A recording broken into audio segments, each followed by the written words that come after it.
यह ठरकी कुत्ता लड़की ताड़ रहा था।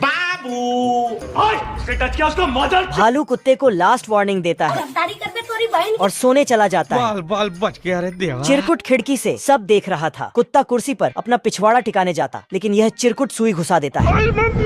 कुत्ता मालिक के डर से अपना दर्द लेकर बाहर जाता है। कुत्ता वापस आकर जैसे ही कुर्सी उठाता, रोम रोम भाइयों। कुत्ता अपना दर्द बांटने फिर से पहाड़ी पर जाता है।